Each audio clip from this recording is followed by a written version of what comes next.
queridos amigos e amigas, irmãos e irmãs, boa tarde. Eu vou falar de novo porque parece que o pessoal não escutou direito. Boa tarde, gente. Boa tarde. Espontânea assim é melhor, né?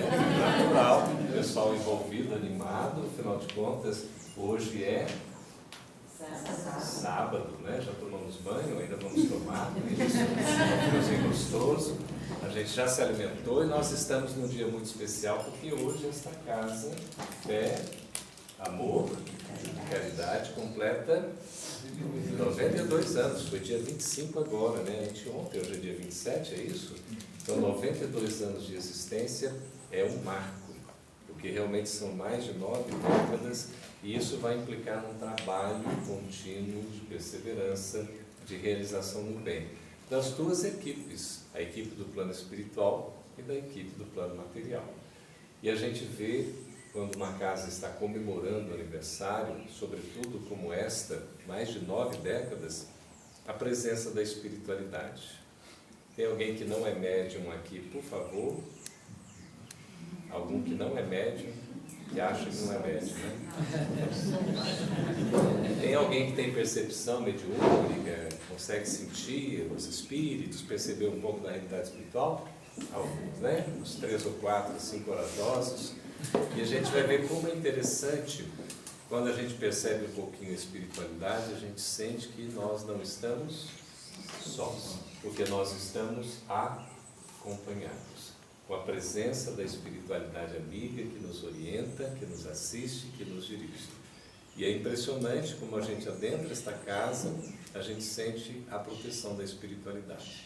E certamente aqueles pioneiros, trabalhadores lá do passado, fundadores, aqueles que fizeram histórias, que provavelmente hoje já não estão mais conosco fisicamente, mas espiritualmente continuam trabalhando. Então a gente tem que agradecer muito a eles, porque também fazem parte da família.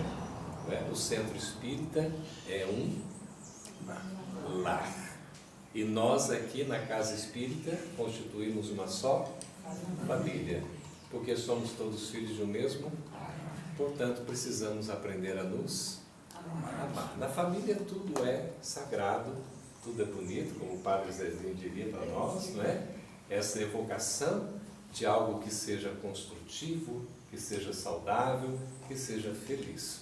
E é por isso que a gente reencarna numa família onde só tem espíritos de luz, confere? Só espírito elevado, né? Assim, quase espírito puro. E a gente percebe que às vezes tem um ou outro que está um pouco diferente, né? Por quê? Afinal de contas, eu como espírito tão evoluído, de repente tem um lá que vai dar um pouco mais de trabalho, não é assim que a gente pensa? Aquele espírito que às vezes parece que não está tão afinado, né? E a gente vai perceber que no fundo, na família, no lar, não reencarnam apenas aqueles espíritos que são simpáticos, mas também alguns que são antipáticos. Não só aqueles que são os pares, mas igualmente aqueles que são os ímpares. E a gente vai perceber que nem sempre estamos diante de amigos em família.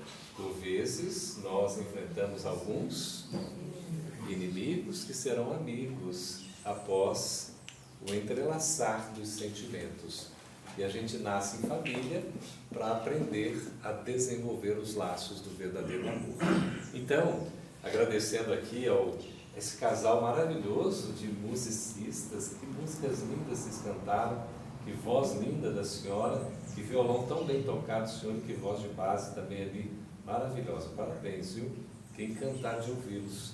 Tão bonito. E ela canta como se fosse assim, né, como eu diria assim, uma cotovia, sabe assim, que solta a voz, não é? O senhor concorda? Com certeza.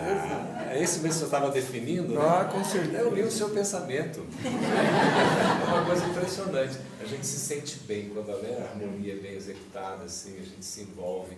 E na casa espírita a gente é protegido.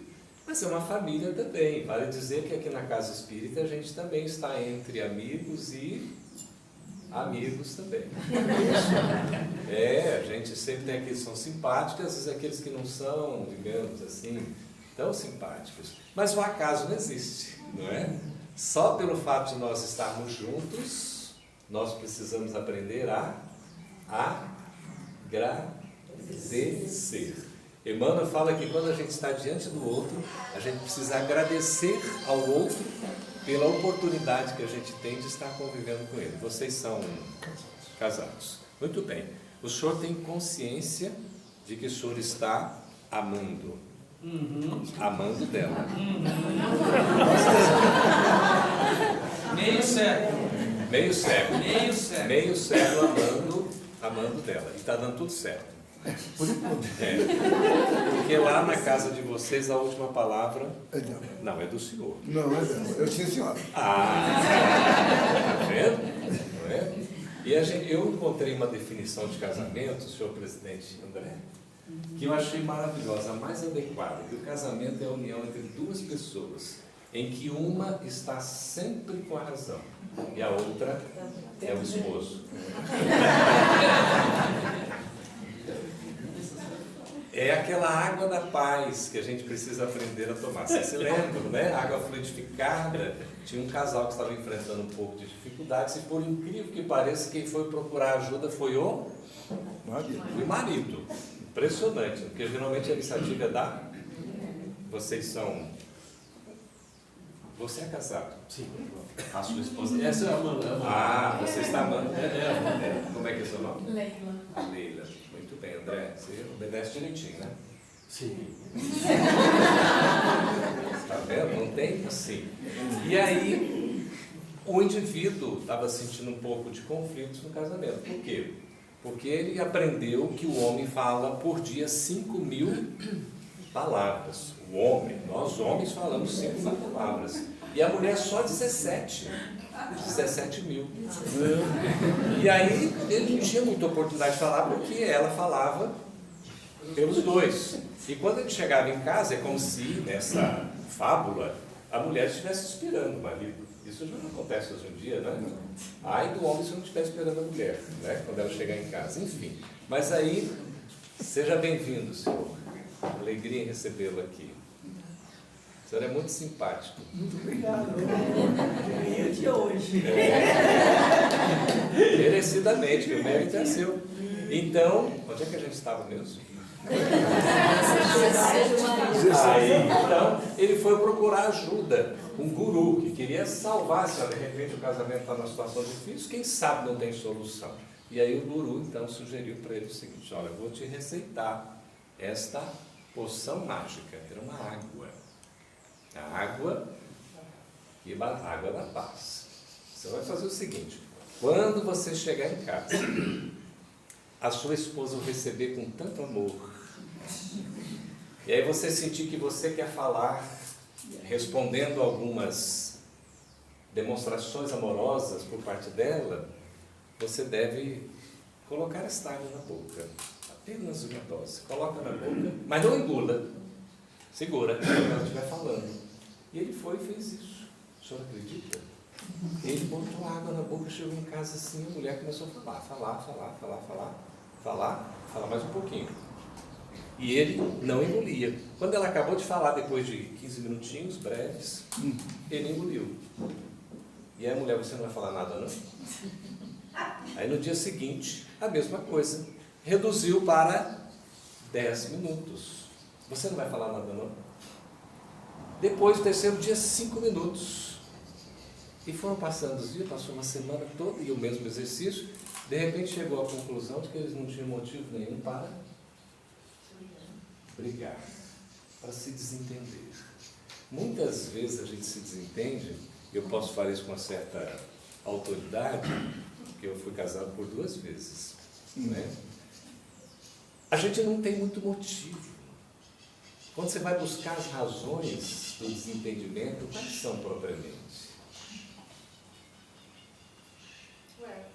Well? Ego. Alguém sabe o que é ego? É o egoísmo falando mais alto, o egocentrismo, e de repente a gente quer ter razão. Uma coisa que a gente aprende no relacionamento é que é preferível muitas vezes a gente ser feliz do que querer ter razão. Quando a gente quer ter razão, a gente começa a brigar, começa a ponto de vista, e a gente entra em discussão. Vamos pegar o conceito de família. O que é família? Vejam a família aqui, a palavra família na vertical. Família. Todo mundo visualizou? Algum médium vidente aí? O senhor aí está vendo, né? Família. Está escrito aqui, ó. Família. F-A-M-I-L-I-A. Família. Repita comigo. F-A-M-I-L-I-A. Família. Ok. Família. Ok. Então, com a letra F, quando eu penso em família, significa o quê?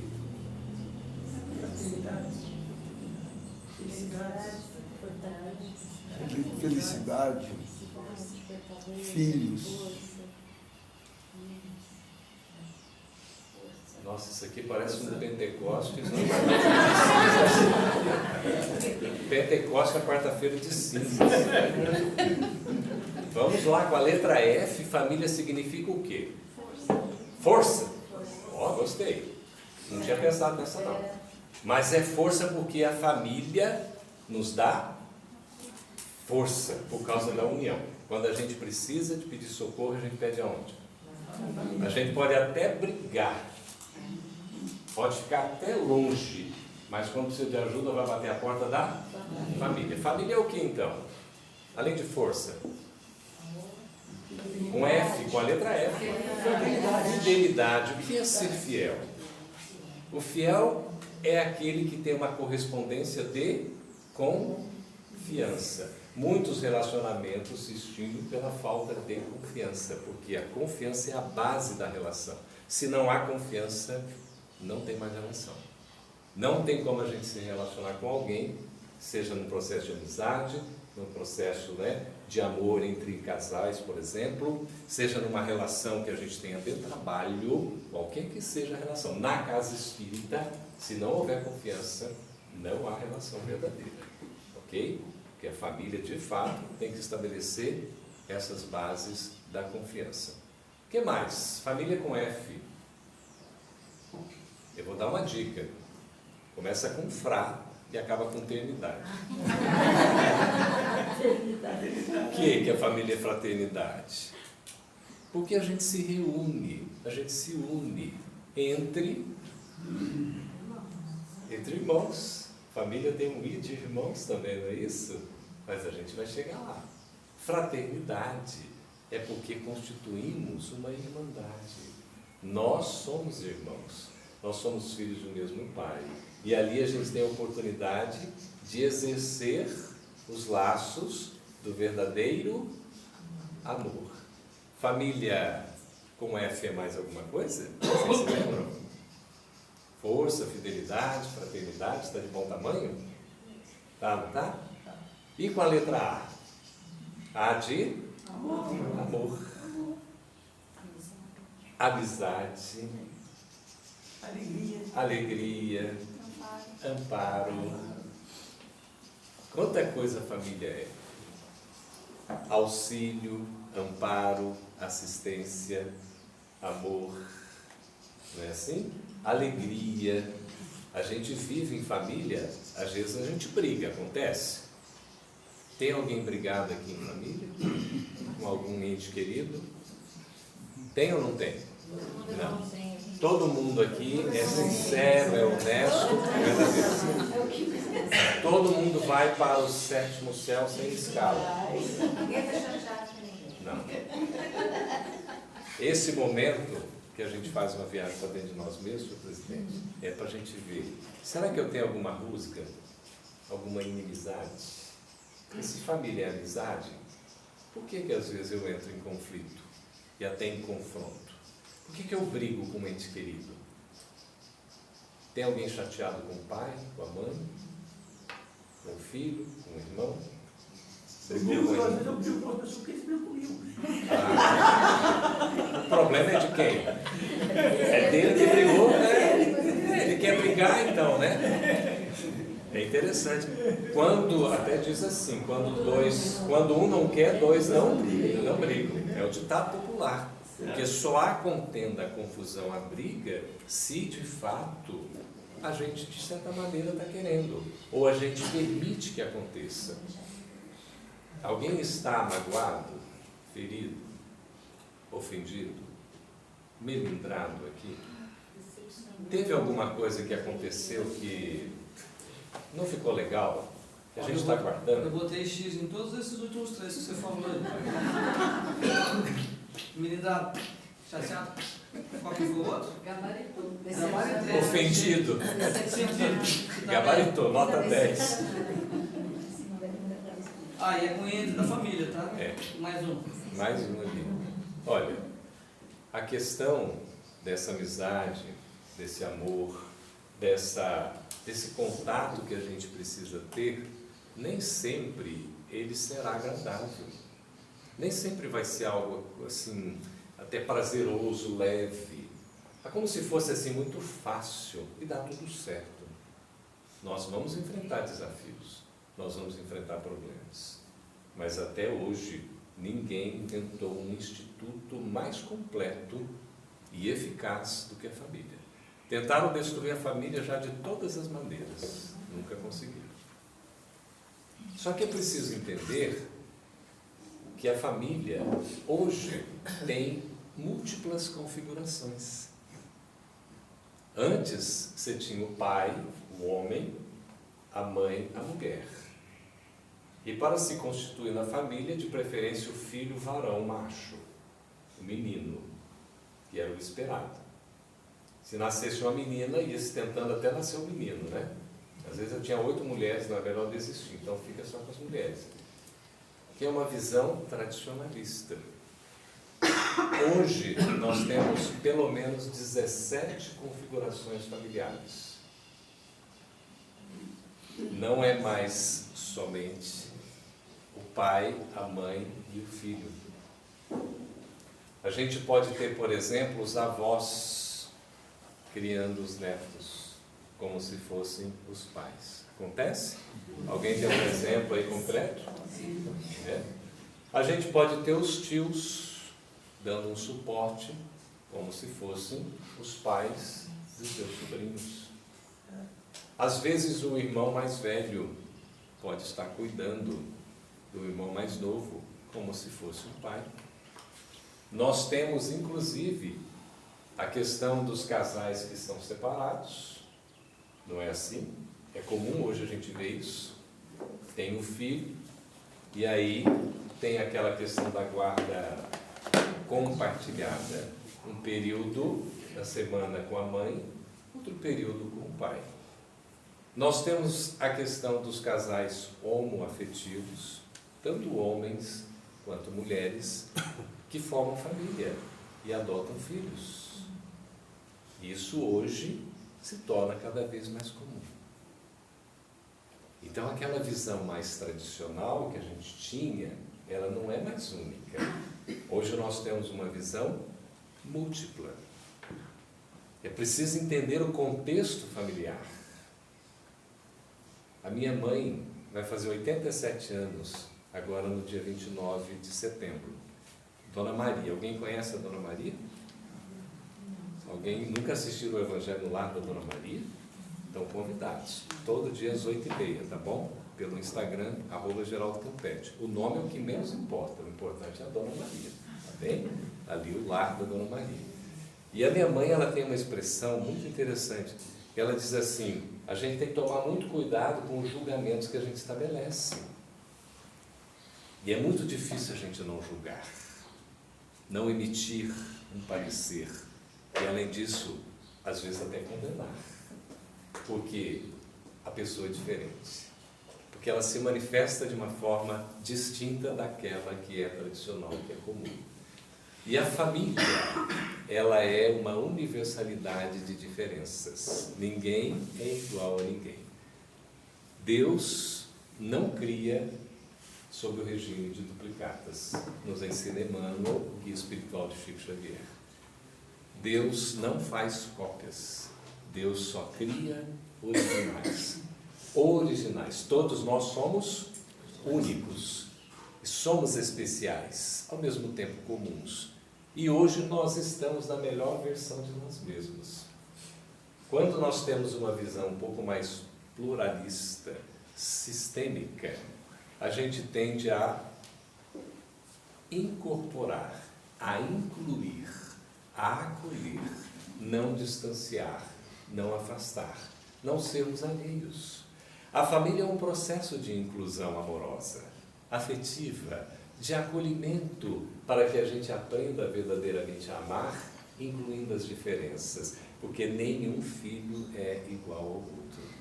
A gente diz assim, mas eu eduquei os meus filhos do mesmo jeitinho, por que deu certo para um e não deu certo para outro? Porque são espíritos diferentes. Cada um é um, os nossos filhos são espíritos, e a gente tem que saber trabalhar a necessidade que cada um apresenta, ok? Então as configurações familiares são as mais distintas, e por isso nós temos que trabalhar a superação dos nossos preconceitos. O Espiritismo é preconceituoso? Nós somos preconceituosos? Vou fazer uma pergunta aqui que incomoda um pouco. Nós somos racistas? Somos racistas. É importante admitir isso. Quantos negros pretos nós temos aqui nesta sala? 1. Você é considerado assim? Eu sou neto preto. 2, 3, 4, 5. Ótimo! Olha que maravilha! Por que a gente fala isso? Porque nós temos um racismo estrutural. A gente é formatado para pensar de um jeito cultural, histórico, e não nos damos conta. Outro dia eu estava ouvindo uma entrevista e a pessoa disse o seguinte: se a gente falar mais meia hora, eu vou provar que você é racista. Eu achei melhor não arriscar. Na família, a gente também tem preconceitos. Então, a família com a letra M é o quê? Muitos. Gostei dessa. A nossa musicista Cotovia. Olha que linda. Muitos. Jamais teria pensado nisso. Momentos. Momentos especiais e únicos. Múltiplos, muitos, porque nós somos diversos, não é isso? Momentos especiais que a gente não pode desperdiçar. Sabe esse momento que nós estamos vivendo aqui, a gente poderia considerar um momento familiar? Vocês me consideram da família? Ah, que gracinha. Eu considero vocês da família também. A gente vai conhecendo e reconhecendo, nós vamos ampliando os nossos laços espirituais. Isso é importante, né? Então são momentos únicos, valiosos, que a gente não pode desperdiçar. Esse seu sapato deve ser deliciosamente confortável, não é? É mesmo, né? Que bom, tão gostoso, né? A gente está assim, vestido confortavelmente. Como é que a gente se sente na família? Mais à vontade. Mais à vontade. A gente se sente confortável. A gente se sente em... Porque nós estamos em casa. A partir do momento que eu não me sinto confortável, eu não me sinto obrigado, acolhido, assistido, amparado, eu não me sinto como se estivesse no meu lar, na minha casa. E aí é como se aquilo não me despertasse interesse ou motivação. E eu tendo a não ter muita alegria de estar ali naquele ambiente. Porque a alegria se forma pelo sentido de pertencimento. Eu me sinto parte integrante daquela família, eu sou membro daquela família. E cada um sendo como é, porque somos muitos, múltiplos e temos momentos especiais. A família com a letra I, tem 2 Is, não é? Igreja. Igreja no sentido de local onde você se reúne para falar de Deus. Isso. Para sentir Deus, Isso. Para viver Deus, para falar de Deus. Igreja nesse sentido elevado, né? De que nós temos a comunhão com o sagrado. Né? Intimidade. Confraternização. Oi? Intimidade. Intimidade. Como é bom a gente ter intimidade, não é? A gente costuma dizer assim, a gente tem que ficar bem à vontade em casa, é todo mundo mal educado, ou melhor, é todo mundo assim, bem, não é? À vontade. Não significa que a gente tem intimidade, que a gente vai ser o quê? A gente vai se imiscuir. Imiscuir é se intrometer. Sabe aquele negócio? Você passou do limite, foi além. Não, eu não tenho esse direito. Eu preciso aprender a respeitar. Então a intimidade faz com que eu me sinta bem, eu me sinta à vontade, que eu confie no outro. Família tem que dar esse ar de confiança, de entrega. Eu estou ali no meu lar, que é uma constituição espiritual. Estou na minha casa, que é um espaço físico, que eu preciso de espaço físico também, para me sentir à vontade. E aí, nessa intimidade, eu confio no outro, o outro confia em mim, e eu sei que muitas coisas que vão acontecer ali ficam por ali mesmo. Não vão extrapolar. Muitas vezes a falta de confiança se dá porque quebra a confidencialidade. A intimidade, ela é extrapolada e publicizada quando não deve ser. Nossa, eu gostei tanto que eu falei agora também. Está gravadinho. Ótimo. Gente, família com a letra L. Lar. Que lindo. O que é o lar? O que é o lar? Quem sabe dizer o que é o lar? É o seio. É o quê? O seio. Seio. Nossa, achei lindo isso, seio. O seio dá o quê? Alimento. Alimento da vida. Segurança. Segurança. Esse copo está meio cheio ou meio vazio? Depende do modo mesmo. Ah, está mais para cheio. E agora? Mais para cheio. Meio. E agora? Mais para cheio.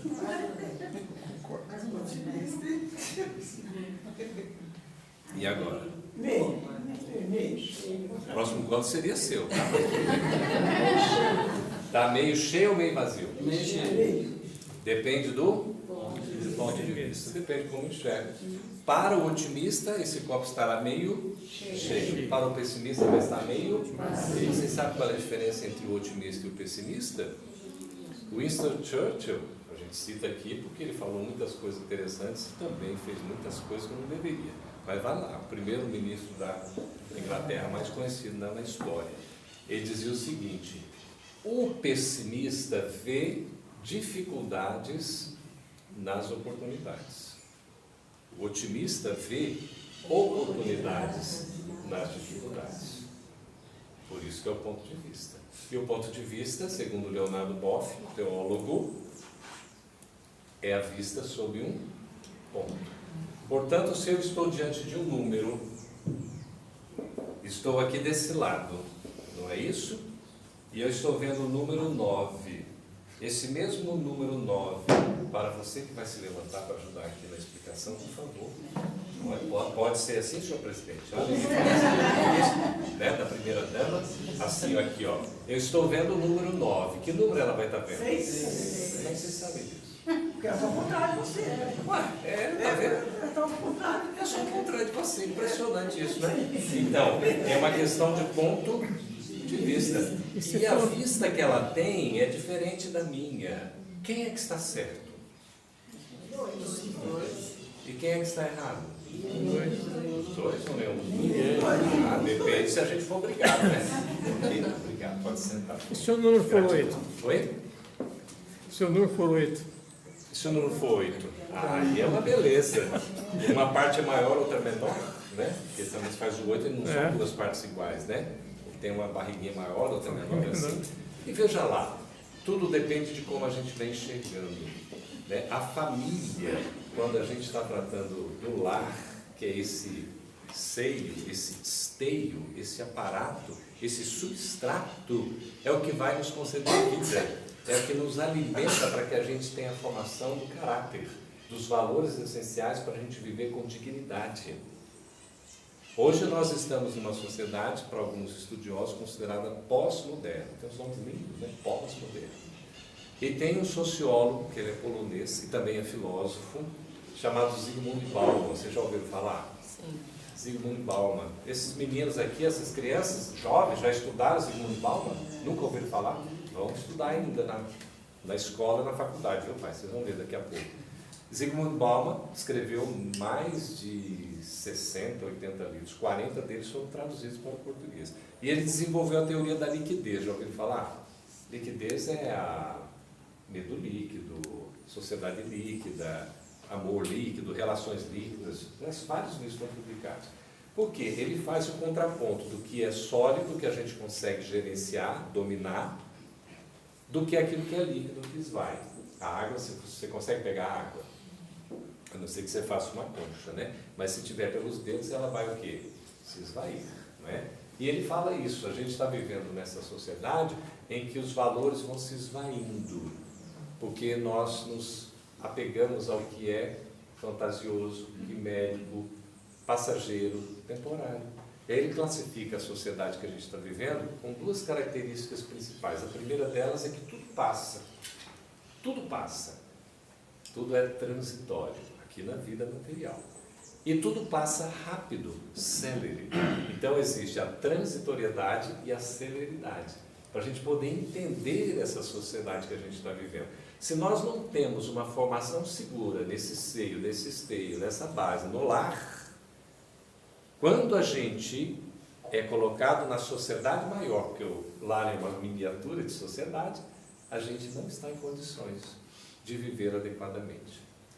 Por isso, a família, nessas suas diversas configurações, pode abalar em termos de educação o reflexo do indivíduo que vai estar vivendo na inter-relação social, pessoal, porque ele pode não ter necessariamente equilíbrio, pode não ter necessariamente condições de ter uma harmonia, pode ter uma baixa autoestima, pode ter ansiedade, pode ter agorafobia, que é o medo de viver em sociedade, né, entre pessoas, uma série de questões que vão se apresentando. Pode ter depressão, tudo pode acontecer por conta dessas coisas que acontecem muito rapidamente e que passam. E a gente não sabe tratar da maneira adequada. A família é importante como lar para dar estrutura. Que tipo de educação nós estamos compartilhando com os nossos filhos? A minha mamãezinha diz assim,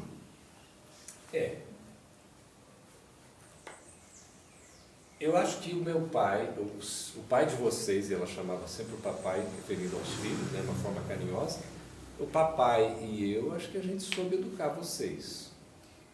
Mas parece que esses pais de hoje não estão sabendo educar os seus filhos. Mãe, a senhora está falando de quem? Vocês acham que os filhos de hoje não estão sabendo educar os filhos? Os pais de hoje, né, que são filhos de ontem, não estão sabendo educar os seus filhos hoje? Será?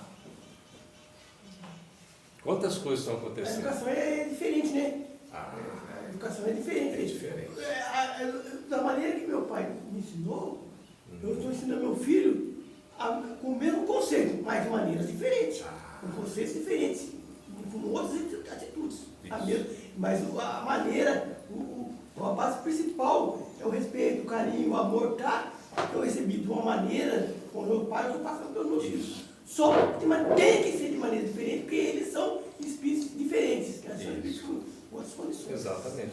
Não dá para tratar todos igualmente. E não dá para usar os mesmos critérios que a gente usava no passado para usar hoje. Mas os valores não podem se perder. Às vezes a gente diz assim, eduquei um filho do jeitinho, outro do jeitinho, são espíritos diferentes, a gente tem que saber lidar. Agora, como os nossos pais faziam, por exemplo, mamãe dizia, ela levava vocês para alguns lugares e você chegava na casa dos outros, não mexia em nada. Porque ai de nós se mexesse em alguma coisa. Só de olhar, porque depois o que? O psicólogo ia comer ali, não é? Então você ficava ali quietinho. Quantas experiências não tivemos? Hoje você vai segurar um filho desse jeito? Tem como? Meu netinho tem 4 anos, Bernardo. É impressionante. É uma força. O pai tem que fazer musculação e o avô também. Porque senão ele não dá conta. É impressionante. Assim, o trabalho, a garra, a energia, a hiperatividade nesse mundo que está se vivendo. E aí não dá para você deixar a criança, fica quietinha aqui, a criança não vai ficar. Não vai ficar. Nós talvez ficássemos. Então a gente tem que ter uma abordagem mais dinâmica, realmente, para atender as necessidades desses filhos, que boa parte deles hoje em dia é imperativa. E a gente precisa lidar com isso. Trazer elementos educativos, educacionais, para que consiga estabelecer isso. Então, essa família, não é? Com esse de irmandade, a gente vê em todos que se unem e se reúnem em família como irmãos. Às vezes nós temos um papel de pai, de mãe, não é assim? De tio, de avô, de bisavô, não é assim que acontece? Mas nós todos somos irmãos. Esse sentimento da irmandade é importante porque cada um está ajudando o outro. O meu filho, por exemplo, que tem um filho, que é o meu neto, confere, acompanhado, ele diz que esse menino que nasceu, Bernardo, hashtag meu netinho Bernardo, ele praticamente salvou o meu filho 2 vezes antes dele nascer propriamente. Antes do meu netinho nascer, ele salvou o meu filho por 2 vezes, de situações difíceis. De às vezes de uma tristeza, sabe como é que é? Bate aquela tristeza, né? Aquela vontade de fazer umas coisas que a gente não deve fazer e tudo, e às vezes está num desespero. Aí ele teve a percepção da existência, André, desse menino em espírito antes dele encarnar. E ele, por 2 vezes, ele viu nitidamente. E ele fala: pai, o Bernardo me salvou antes dele nascer. E aí você vê o pai cuidando do filho, que é uma coisa assim tão interessante. Eu estava no voo aqui de Brasília para São Paulo e fui recepcionado por esse casal maravilhoso, né? Rosana, o Cirilo, são irmãos queridos mesmo, me buscaram lá no aeroporto, estou hospedado na casa deles, com muita gratidão, viu? E eu pude conversar com um rapaz. A hora que eu sentei, assim, prefiro sempre o corredor, ele já estava no meio. Daí a pouco chegou o rapaz lá do canto. E a gente começou a conversar, que eu falei com ele, estava assim como o nosso presidente aqui, falei: você vai passar frio em São Paulo, porque está frio lá, está 12, 13 graus e tudo. Ele falou: mas eu não vou ficar em São Paulo. E ele começou a contar a história do que havia acontecido e tal, tinha perdido o voo por causa de conexão, 5 pessoas, aí a empresa aérea teve que arrumar hotel, aquelas coisas todas que quem viaja um pouco sabe que acontece com uma certa frequência, né? E aí eles tinham, ainda aqui em São Paulo, só eu, agora saí no final da tarde, enfim, bom, vai lá. E a gente começou a conversar e começamos a trocar algumas ideias. E aí começamos a falar de espiritismo. É impressionante, né? A gente começa a conversar, daí a pouco está falando de espiritismo. E uma coisa dele ficou perguntando um monte de coisa, curioso. E aí ele começou a contar a história da vida dele. Tem um filho de 4 anos, como o meu netinho, e tem um filho que é autista. E aí eu contei a história do meu irmão e da minha cunhada, que adotaram 2 crianças, uma menina e depois de alguns anos um menino. E esse menino, hoje vai fazer 38 anos, como o meu filho Ricardo também, e o filho do meu irmão, que é meu sobrinho Daniel, é autista. E é interessante que quando ele foi adotado, não se sabia que ele era autista. E até assim, como a esposa do meu irmão é diplomata, e eles moraram e ainda moram no exterior, estão retornando agora no final do ano para o Brasil, mas moraram 30 anos fora praticamente, uns 8 países, eles tiveram cuidado de escolher uma criança, até com certo biotipo, para não ter qualquer, assim, dificuldade, talvez, enfim, foi essa a intenção. E falar, o menino. E teve uma cena muito interessante, que o menino ainda novinho, de alguns meses, quando a minha mãe o viu pela primeira vez, ele estava no colo de outra pessoa, ele olhou para minha mãe assim, e minha mãe ouviu uma voz: o que a senhora está pensando? Eu sou o Afonso Campeche, reencarnado.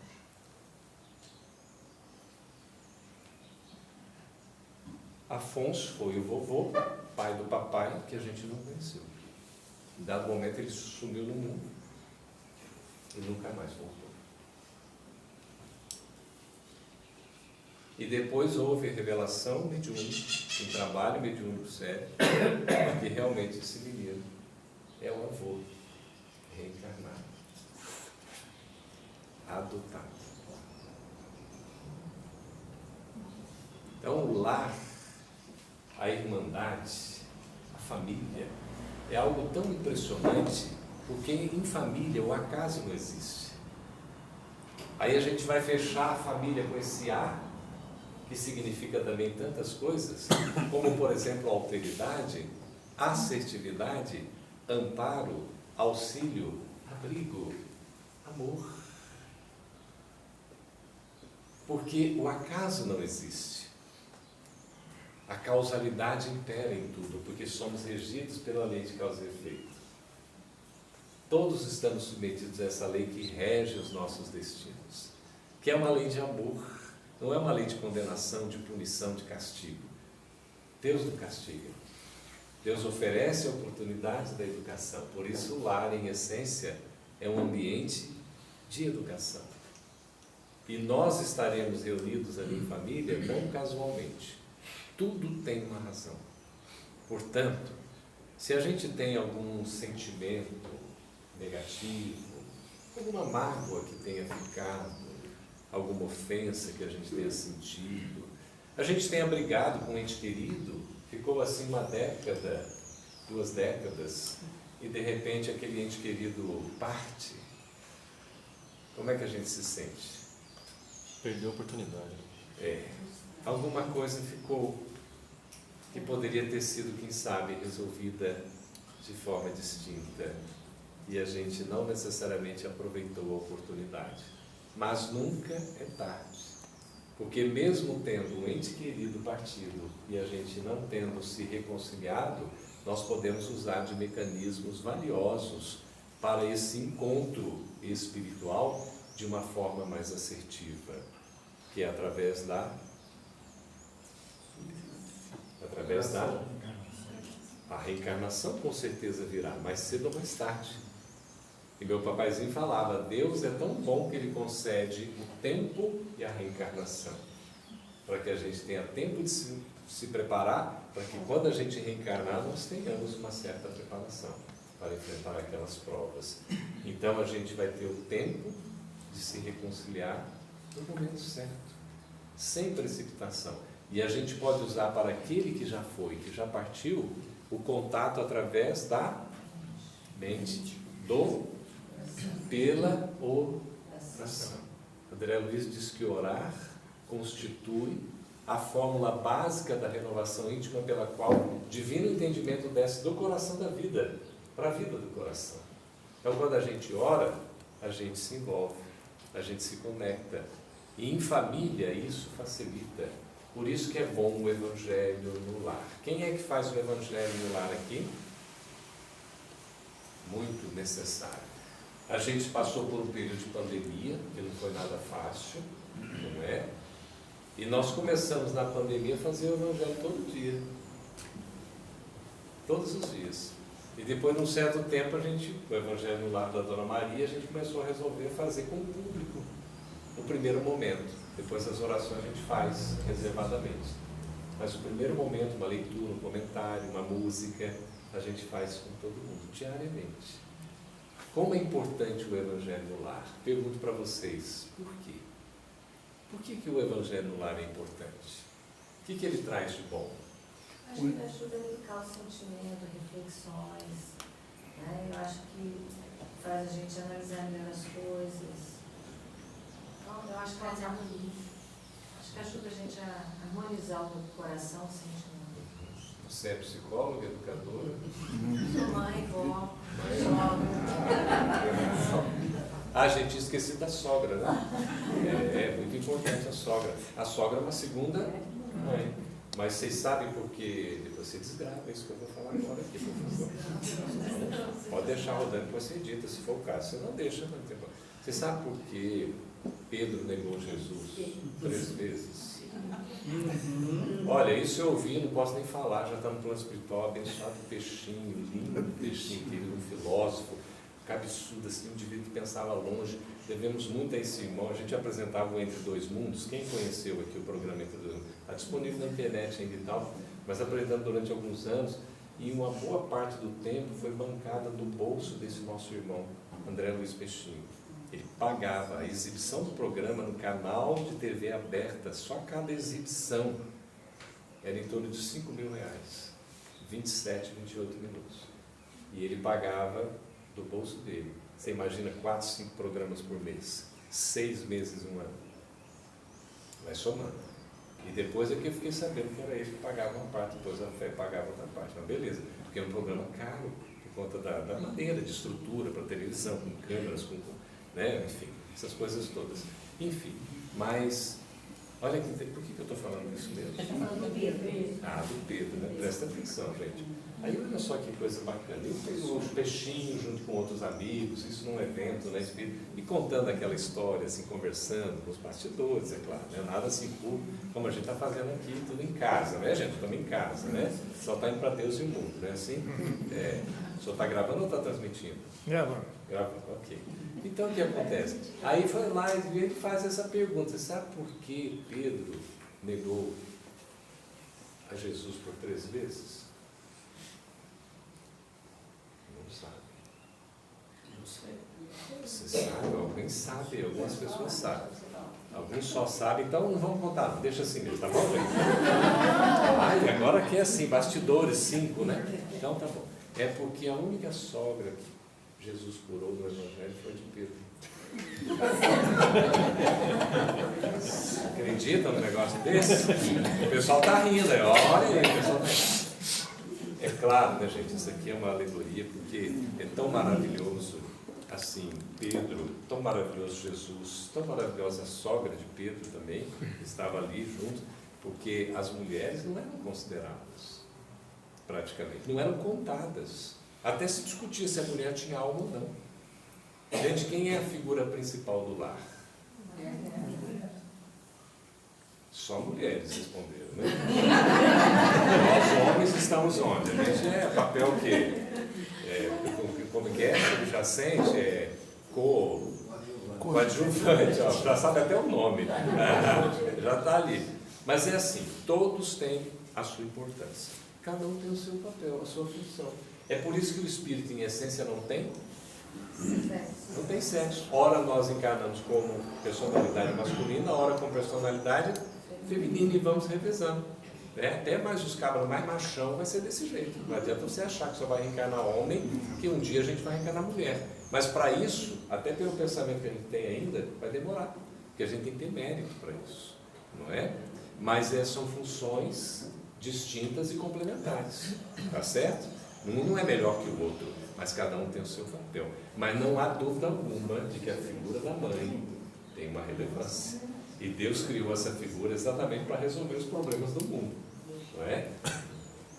Disse que assim estava cheio de problema no mundo, e aí Deus criou a figura da mãe para resolver tudo. O amor de mãe é algo incomensurável. Não tem como a gente medir. A mãe é aquele ser que o filho se desviou do caminho, cometeu excessos, crimes, está preso. A única pessoa que vai visitar aquele ser é a mãe. Judas, depois de trair Jesus, ele não resistiu. A crise da consciência, porque ele tinha boa intenção. Ele queria que Jesus reinasse no reino material, poderio ali econômico, financeiro, contando com toda a estrutura política administrativa da época, da Roma. Ele se iludiu e foi enganado. Quando ele foi devolver as 30 moedas que foram objetos da negociação, da entrega de Jesus pela simbologia do beijo na face do Cristo, vocês se lembram? E aí, o que o pessoal faz? Pega aquela bolsa de moedas e joga no chão. Isso é contigo, nós não temos nada contigo. Os sacerdotes da lei, os doutores da lei, não querem saber. E aí, então, Judas tem toda uma crise consciencial, porque ele reconhece que fez, porque não deveria, e ele vai para o auto-extermínio. Ele acaba passando por esse processo, né, e num enforcamento.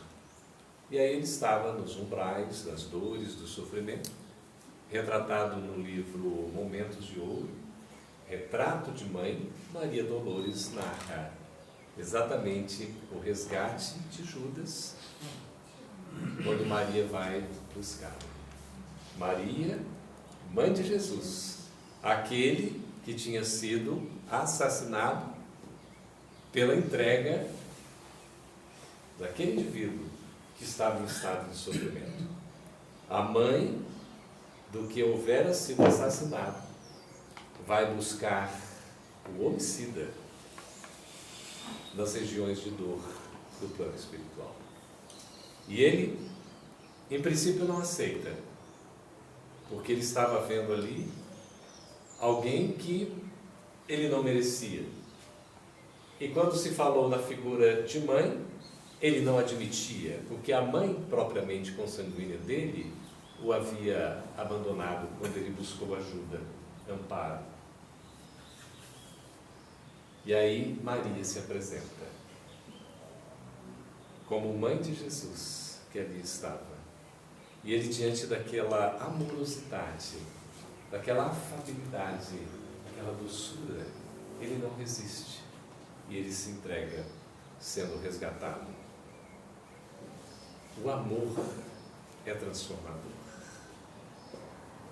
E a família é um recurso indispensável para a nossa transformação, para a nossa melhoria. Eu pergunto a vocês, quem é feliz em família aqui? Eu sou. Nota-se que 1/3 está feliz, né?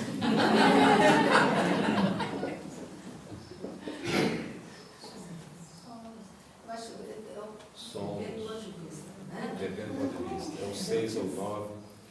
Porque a felicidade plena ninguém tem. Nós passamos exatamente momentos felizes que a gente tem que identificar, porque ele vai nos fortalecendo nos momentos de harmonia, de dificuldade. Coisa linda. Quem está falando é a sogra, é a mãe ou é a A esposa? mãe, a sogra, a filha, a irmã, a tia, Tia, muito bem. a amiga. O que vocês estão brigando aí, meninas?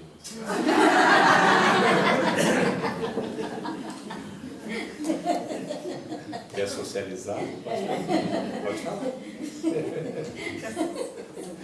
Fala, lindas, cada uma mais linda que a outra, a sua maneira. Que coisa Não, eu maravilhosa. conversando com ela que eu falei, depende, né? Porque, tipo, eu não tenho mais nem meu pai nem minha mãe.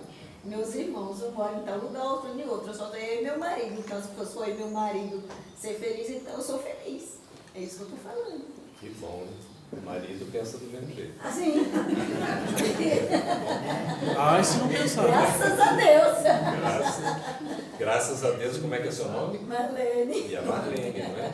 Imagina, que coisa Essa boa. felicidade é uma coisa bem relativa, né? É verdade. Porque uma situação que um casal vive, o outro casal vive a mesma situação, um chama de felicidade, o outro chama de tristeza. É a mesma situação. Ah, mas o senhor está trazendo a questão 922 e Kardec perguntou assim, o que é felicidade para um e felicidade para outro? Afinal de contas, qual é o elemento comum de felicidade para todo mundo? Olha a genialidade do codificador perguntando, aí vem o Espírito da Verdade e responde, no aspecto material, ser feliz é ter o necessário. Quando a gente começa a ter além do necessário, começa a complicar. Então, no material, se tem o necessário, basta para ser feliz. E no aspecto moral, é a gente ter a consciência tranquila e a fé no futuro. Isso nos traz a felicidade. Quando a gente tem essa consciência desses valores, tudo fica mais fácil. E é isso que a gente aprende a desenvolver em família. Não significa que vai ser fácil, mas que será possível. Você quer falar? É você mesmo. Assim, quando a gente olha para trás, é você. Hoje, gente, no voo, foi inusitado esse voo, né? Aí estava levantando para o toalete, de repente estava saindo ao toalete uma pessoa, assim, parece que eu conheço a pessoa. Como o voo era de Brasília para São Paulo, geralmente tem uma pessoa, pode ser conhecida. E aí, mas eu senti dúvida e tal. Quando eu saí e fui para me sentar, eu passei assim, eu vi a pessoa, passei. Eu já ia me sentar, mas como eu sou curioso, eu voltei. E eu olhei assim, doutor Caio, o senhor é meu dentista. Mas ele é dentista, mas ele é o baterista do Raimundos. Você acha que se podia ter qualquer dentista? Queria cumprimentar qualquer um, mas que coisa linda, né? E aí assim a gente vai, essas relações de amizade assim, são importantes, que a família dá essa segurança para nós. E a oportunidade de dizer o que pensa, né? Na família a gente fala o que pensa, não fala? A gente fala, eu já cheguei na idade, alguém chegou nessa idade aqui, de dizer o que pensa? Depois de 60 é uma maravilha. A gente tem uma liberdade de falar, qualquer coisa que você vai, tadinha, tá caducando. Tá faltando tempo para você ainda, né? Então, chegar naquela idade que eu digo o que eu penso, doa quem doer, não é? Eu falo, minha mãe fala, mas não é verdade? Eu falo, mãe, é verdade, só ela não fala mentira. Mas será que tem um jeitinho assim mais doce de falar? Porque às vezes a pessoa que ela é muito exata, muito justa, ela às vezes ela fere um pouquinho, né? Ela vai tão assim no ponto, na lata, na bucha, na borracha, assim que vocês falam aqui. Eu sou do interior de São Paulo também, só que eu sou lá do Noroeste, mas eu moro há 43 anos em Brasília. Informação irrelevante, vamos voltar um pouco. Aí, olha só, a gente vai tendo algumas questões em família que a gente vai assim aparando as arestas. Sabe como é que é? Na convivência, o outro vai mostrando como a gente é de fato, que a gente às vezes não se conhece bem. Aí o outro vai mostrar como é que a gente é. A gente gosta, nem sempre gosta, mas de repente a gente se gruda, porque a gente acaba vivendo bem. A senhora está rindo do quê com esse sorriso lindo? Olha que maravilha, que simpatia, não é? Mas é mesmo, que linda. Feliz. Então essa felicidade é que a gente vai construir em família por uma relação saudável. Nem sempre vai ser fácil, vai ser desafiador, mas a gente tem que tratar o outro com educação, com respeito. Assim é a família, assim é a relação que a gente tem, e é o que a gente precisa construir. Só pelo fato da gente ter renascido, a gente tem que agradecer aos nossos pais. Mesmo que a gente não se dê tão bem, a gente precisa agradecer aos pais, a oportunidade da reencarnação. E aí a gente vai desenvolvendo dentro do que for possível. Eu gostaria de ter um pai e uma mãe diferente. Quantas vezes uma pessoa assim? Depois você vai ver, meu Deus, né? Tive o pai e a mãe sob medida, né? Meu papaizinho, por exemplo, que viveu 88 anos, eu tive a oportunidade de viver os últimos 2 anos da vida com ele, assim, mais próximo, porque depois de 50 anos eu dei um de filho pródigo, sabe? Voltei ao lar paterno e materno. Aí minha mamãezinha separou o quarto, que ela julgava melhor do quarto da casa, e ofereceu, sabe para quem? Meu filho pródigo. Mãe é impressionante, não é? E aí eu convivi os 2 últimos anos com o papaizinho, e eu me lembro de uma cena maravilhosa que a gente já vai encaminhando aqui, senhor presidente, para o encerramento, tá? A gente já vai encaminhando para o encerramento, tá bom? Que pena. A gente já está quase acabando, tá bom? Ô, pessoal, devagar. Então, e aí eu me lembro, o papaizinho, ele estava sentindo uma dor na perna. Aí precisamos levá-lo na emergência. Levamos no hospital, na emergência, foi atendido, aí recebeu alta, não ficou internado. Isso era um feriado, uma quinta-feira. Quando chegou 7 horas da noite, ele estava com uma dor na perna. E aí a mamãe falou, olha, precisa levar o papai de novo. Ele está com dor, não é justo que fique com dor. Eu falei, tá bom, vamos levar de novo. Levamos. Foi ali tratado e tudo, recebeu alta, não ficou internado. E eu estava voltando com o papai, então, de carro, passando em frente ao zoológico. Esses detalhes são altamente relevantes. Vocês conhecem Brasília? Não faz diferença nenhuma. Era uma pista, tinha um zoológico lá. E foi nesse momento que meu papaizinho falou uma coisa assim. Ele falou, meu filho, a gente chega numa certa idade e começa a ser um peso para os filhos. A gente começa a dar muito trabalho, e a gente não quer dar trabalho. E eu olhei bem para ele assim, cuidando do volante, claro, estava dirigindo, diminuía a velocidade do carro, e disse assim, papai, feliz do filho que pode se tornar o pai para cuidar do seu pai. Porque é o mínimo que a gente pode fazer. Então o senhor jamais será um peso. O senhor sempre será para mim uma oportunidade de você. Eu sou muito grato à sua vida e ao que o senhor me forneceu.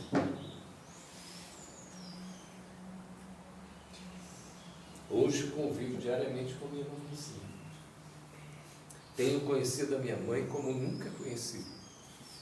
Por vezes eu a critiquei, no jeito, hoje eu vejo que ela está certa.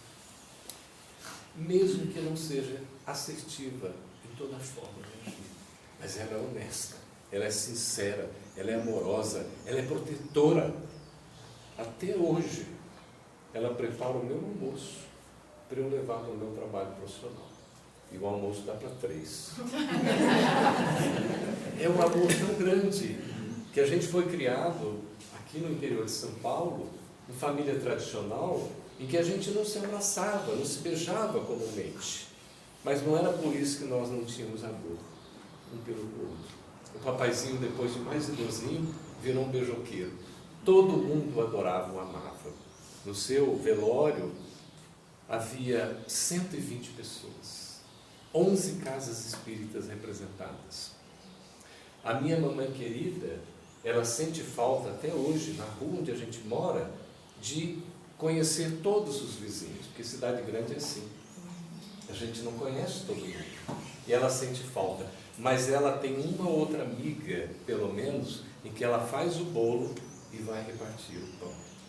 Ela faz o doce, a sobremesa e vai distribuir com as vizinhas. É uma coisa tão bonita, tão natural, tão espontânea, que demonstra o amor. Então, isso são os nossos pais. São as nossas mães. Com todo o amor que a gente jamais deverá ter qualquer sentimento de controvérsia. Se por um acaso fomos ingratos, e esse é o pior sentimento que a gente pode alimentar, esqueçamos doravante. Porque vale a pena amar e agradecer. Porque mãe e pai são especiais. Assim como quando nós temos os nossos filhos, a gente sente a importância de sermos pais.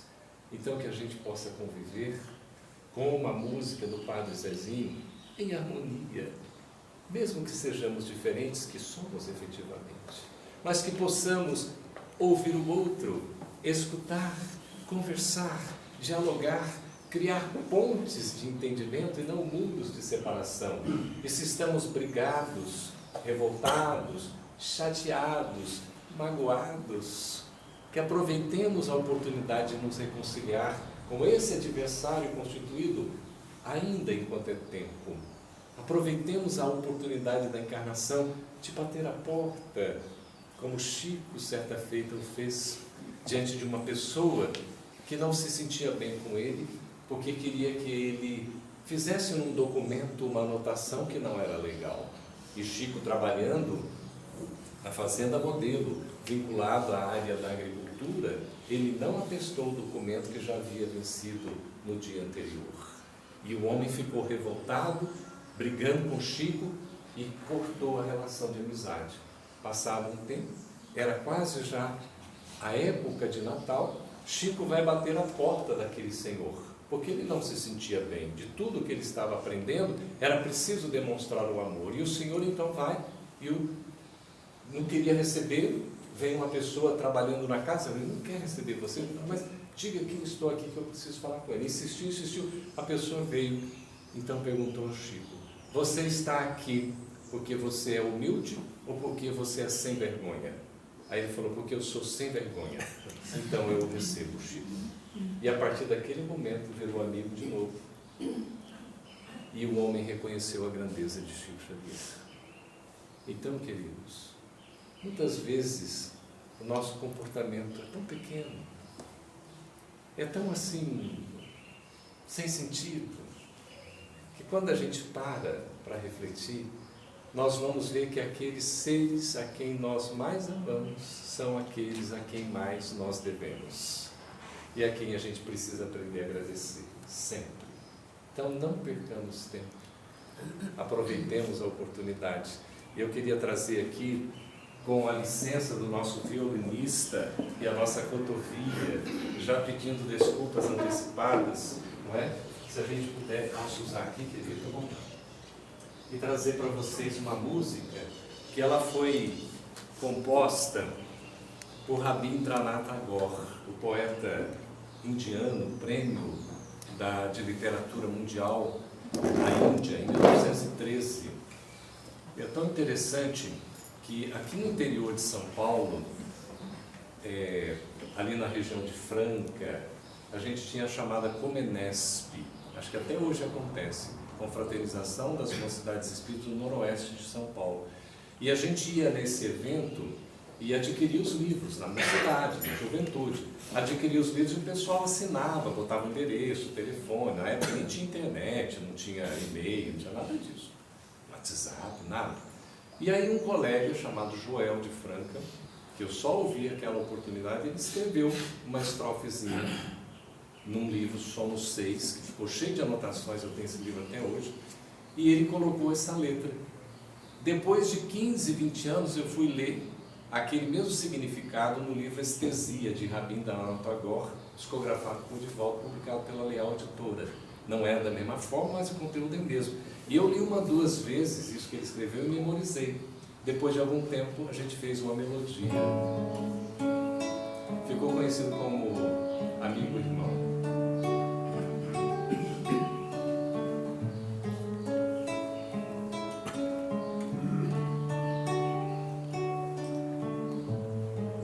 Encontrei-te um dia e pediste pra eu cantar. Minha voz se perdia na sinfonia da tempestade. E eu não podia cantar. Muito gentil, né? Me chamaste amigo, e a voz da tua melodia, teu melodia, minha voz, pra que eu te chamasse amigo, irmão, amigo,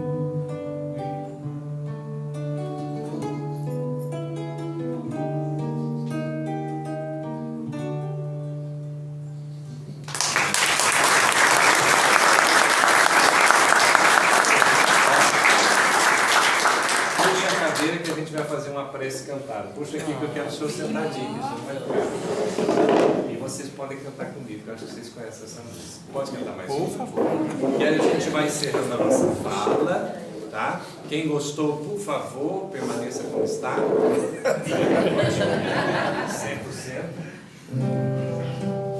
Essa música se chama Prece.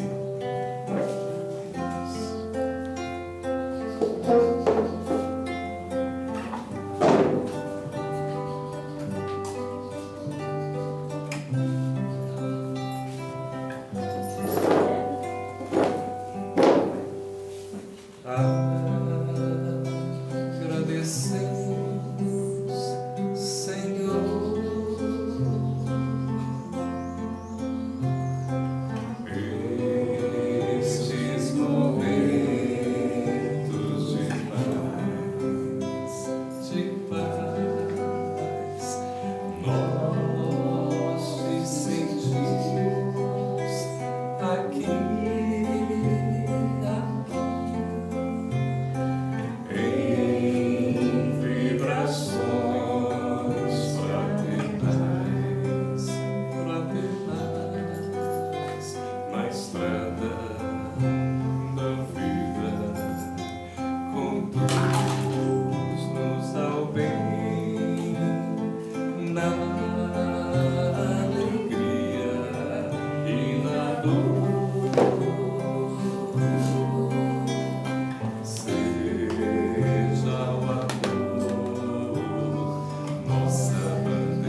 o repertório acabou.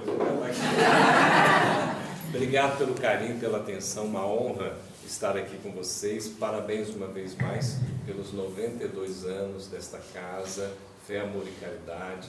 A espiritualidade amiga presente aqui conosco nessa festividade espiritual, oportunidade que a gente conversou um pouco sobre a família, a sua importância. A família que a gente tanto ama e que é tão relevante para o nosso progresso espiritual. Deus abençoe a todos vocês. Muito obrigado de coração.